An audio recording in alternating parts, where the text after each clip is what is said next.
Assalamualaikum warahmatullahi wabarakatuh. Ketemu lagi dengan Kak Furkan di channel Ari Furkan. Bagaimana kabar Bapak Ibu? Semoga senantiasa diberikan kesehatan dan diberikan kelancaran dalam segala aktivitasnya. Oke, langsung saja kita ke informasinya Bapak Ibu. Ini ada informasi yang sangat menarik tentang P3K paruh waktu ya Bapak Ibu ya. Bagaimana sih nanti Bapak Ibu ini nanti diangkat ya menjadi P3K paruh waktu. Di sini pengangkatan P3K paruh waktu menurut SK Menpan RB nomor 16 2025. Tentunya untuk teman-teman R2 dan R3 ini sangat penting Bapak Ibu ya. Jadi nanti jenjangnya kalau teman-teman setelah tes ternyata tidak dapat formasi ya kan, tidak dapat formasi itu nanti larinya ke P3K paruh waktu ya kan. P3K paruh waktu seperti ini. Khususnya untuk teman-teman R2 dan R3 ini wajib ya kan. Nah, R2 dan R3 ini wajib memahami tentang aturan yang terdapat di P3K paruh waktu tentunya Bapak Ibu ya. Seperti itu. Nah, di sini Bapak Ibu bisa perhatikan ada dari tirto.id. Di sini pengangkatan P3K paruh waktu diatur dalam SK Menpan RB nomor 16 tahun 2025. Di mana di sini Bapak Ibu regulasinya itu penting ya untuk dipahami oleh tenaga non ASN yang akan diangkat menjadi P3K paruh waktu tentunya Bapak Ibu ya. Seperti itu. Kemudian pemerintah juga mengeluarkan kebijakan baru terkait PPPK melalui surat keputusan Menteri Menpan RB nomor 16 tahun 2025. Ini sudah diatur Bapak Ibu ya tentang peraturan yang ditetapkan. Bagaimana teman-teman itu nanti mekanismenya seperti apa ya kan, regulasinya seperti apa itu sudah diatur di sini.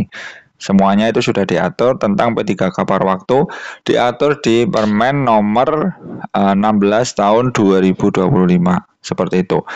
Dan nanti hak dan kewajibannya teman-teman bisa nih menganalisis ya. Istilahnya teman-teman juga mendapat hak dan kewajiban jika teman-teman itu diangkat menjadi P3K paruh waktu. Yang pertama haknya apa? Berhak mendapatkan upah dan fasilitas lain sesuai peraturan perundangan. Dan kewajibannya ini setia dan taat Pancasila, mentaati ketentuan peraturan, melaksanakan nilai dasar ASN, dan menjaga netralitas. Nah, ini teman-teman yang harus dilakukan ketika teman-teman itu diangkat menjadi P3K paruh waktu. Seperti itu.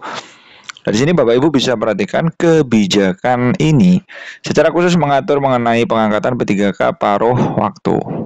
Dijelaskan bahwa P3K paruh waktu adalah pegawai ASN yang diangkat berdasarkan perjanjian kerja dan diberikan upah sesuai dengan ketersediaan anggaran instansi pemerintah. Jadi ini semoga saja Bapak Ibu ya, karena di sini mengenai anggaran ya kan. Jadi anggaran itu ini poinnya di sini, ketersediaan anggaran. Nah, ini semoga setiap instansi itu bisa menyediakan ya anggaran teman-teman yang notabene itu menjadi paruh waktu sehingga nanti gajinya itu sesuai ya kan, sesuai dengan upah minimum yang ditetapkan oleh masing-masing daerah. Nah, ini berbahayanya nanti nggak sesuai karena dikarenakan anggarannya nggak ada. Nah, ini perlu diwaspadai sehingga perlu dipantau juga oleh pusat ya, supaya nanti lebih enak kalau dipantau dengan pusat seperti itu. Kemudian Bapak Ibu bisa perhatikan bahwa regulasi tersebut juga memaparkan pengadaan P3K paruh waktu dilaksanakan dalam penyelesaian penataan pegawai non-ASN. Bahkan di sini Bapak Ibu bisa perhatikan pemenuhan kebutuhan ASN di lingkungan instansi pemerintah, memperjelas status pegawai non-ASN untuk mengisi jabatan ASN, peningkatan kualitas pelayanan publik untuk mendukung kelancaran pelaksanaan tugas dan pelayanan kepada masyarakat. Nah, dan P3K paruh waktu nantinya akan mengisi kebutuhan pada jabatan yang pertama adalah guru dan tenaga pendidikan, tenaga kesehatan, tenaga teknis, pengelolaan umum, operasional, pengelolaan layanan operasional, dan penata layanan operasional. Dan ini jabatan-jabatan yang bisa diisi ya kan ketika teman-teman itu menjadi paruh waktu. Ini jabatan-jabatan yang katakanlah formasi ya. Formasi yang dapat diisi itu diantaranya itu seperti ini. Nah, ya semoga saja nanti teman-teman bisa mengisi lah ya kan jabatan-jabatan ini tentunya supaya nanti teman-teman juga bisa disahkan menjadi ASN P3K paruh waktu. Di sini Bapak Ibu bisa perhatikan bahwa usulan pengangkatan ya P3K paruh waktu jadi P3K. Nah, ini jenjang karirnya itu paruh waktu. Habis itu kalau ada formasi ya langsung ke P3K yang penuh waktu. Seperti itu Bapak Ibu ya. Nah, di sini Bapak Ibu bisa perhatikan dalam hal pegawai yang terdaftar dalam pangkalan database pegawai non ASN pada BKN telah diangkat menjadi P3K paruh waktu. Bahkan di sini Bapak Ibu bisa perhatikan instansi pemerintah itu mengusulkan pengangkatan menjadi P3K berdasarkan pertimbangan ketersediaan anggaran dan hasil penilaian atau evaluasi kinerja. Nah, seperti itu Bapak Ibu ya. Nah, nanti siapa saja sih yang dapat diusulkan? Yang dapat mengusulkan pengangkatan P3K paruh waktu. Siapa yang dapat mengusulkan?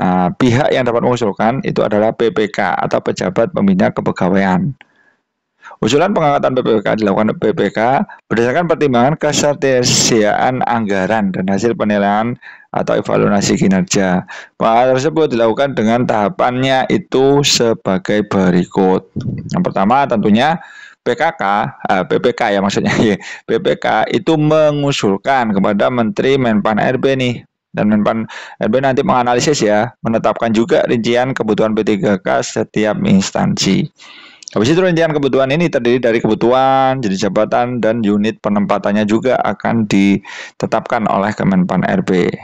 Kemudian yang keempat, PPK atau Pejabat Pembina Kepegawaian itu mengusulkan perubahan status PPK paruh waktu menjadi PPK ke Kepala BKN maksimal 7 hari kerja setelah mendapat penetapan rincian kebutuhan P3K. Kemudian Kepala BKN menetapkan pertimbangan teknis perubahan status PPK paruh waktu menjadi P3K full time. Dan yang keenam, PPK menetapkan pengangkatan PPK sesuai dengan ketentuan peraturan perundang-undangan. Jadi sudah jelas Bapak Ibu ya, jenjang karirnya itu yang pertama adalah paruh waktu. Teman-teman R2 dan R3 nanti jenjang karirnya paruh waktu. Kemudian asli diterima menjadi PPK ketika ada formasi ya kan, ketika sudah ditetapkan rinciannya nanti pejabat pembina kepegawaian itu mengusulkan ya Kemenpan RB, kemudian ditetapkanlah teman-teman ini menjadi P3K full time seperti itu. Dan ini sudah tertuang juga di UU Peraturan Menteri Nomor 16 Tahun 2025 tentang mekanisme atau regulasi tentang P3K paruh waktu Bapak Ibu ya. Tentunya ini sudah ditetapkan juga yang pertama pengangkatan P3K paruh waktu dilaksanakan untuk mengisi kebutuhan tadi ya Bapak Ibu ya. Ada guru, tenaga kesehatan, teknis, pengelolaan umum, layanan, seperti itu.